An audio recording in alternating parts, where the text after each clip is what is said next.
Au moment de fêter les 20 ans de présence de Food & Allied à Madagascar, les dirigeants mauriciens du groupe, les 350 salariés des filiales locales et leurs partenaires ont à l'esprit les défis relevés pour être capables de produire chaque année plus de 6 millions de poussins et plus de 40 000 tonnes de provende et surtout de construire ensemble une filière avicole intégrée. Ils envisagent aussi les challenges à venir pour la renforcer.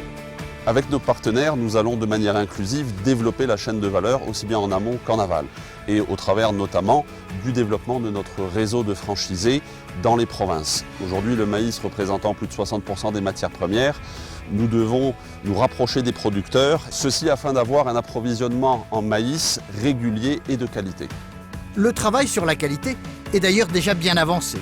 LFL Agri, qui est une nouvelle branche de LFL Madagascar, LFL Agri commence maintenant donc à accompagner nos fournisseurs donc, pour améliorer un peu donc, la qualité des matières premières que nous recevons. La communication de ces exigences passe par des formations. Jusqu'à présent, on a déjà formé presque 600 personnes, 600 paysans donc, dans tout Madagascar sur la culture de maïs, donc, pour qu'eux, ils obtiennent beaucoup plus de rendement et la qualité, et qu'ils sont sûrs que le marché est là. Nous assurons l'achat, mais si on a des surproductions, on peut toujours exporter les produits. La collaboration étroite entre divers filiales du groupe témoigne un peu plus de la clarté de sa stratégie. Madagascar pour nous est une évidence puisque c'est aux portes de l'île Maurice, un territoire immense, formidable, qui avait besoin d'expertise. Ça fait maintenant 20 ans qu'on y est et ça fonctionne bien. Et donc on est très heureux de ce qu'on a accompli jusqu'ici.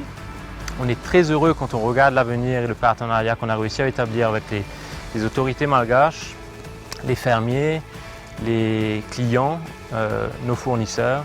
On a vraiment réussi à créer une filière avicole complète et on est à Madagascar pour y rester.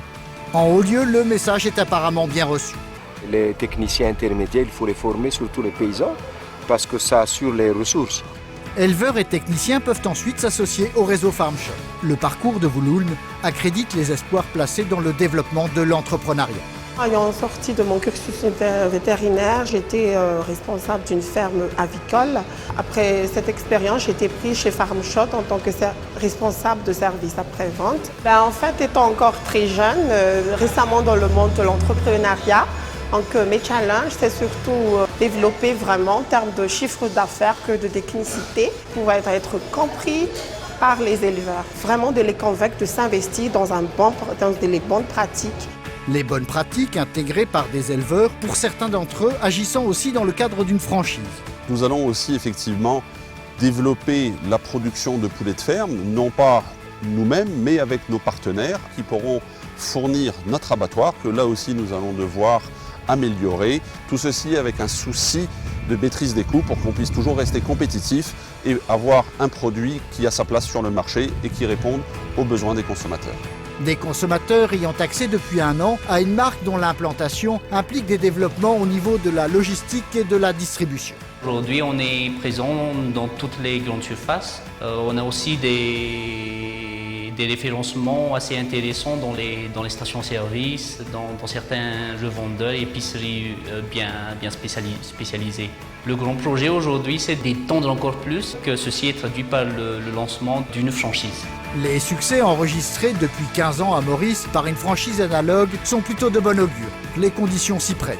Le poulet, comme le zébu disparaît de plus en plus, va être la source de protéines animales plus tard. Donc je pense que l'aviculture a de l'avenir pour Madagascar si le niveau de vie des gens s'améliore aussi. Pour le moment, on est encore au creux de la vague. J'espère qu'un jour, on arrivera en haut de la vague. C'est bien pour cela que d'ores et déjà, tous ceux qui poursuivent cet objectif méritent d'être encouragés.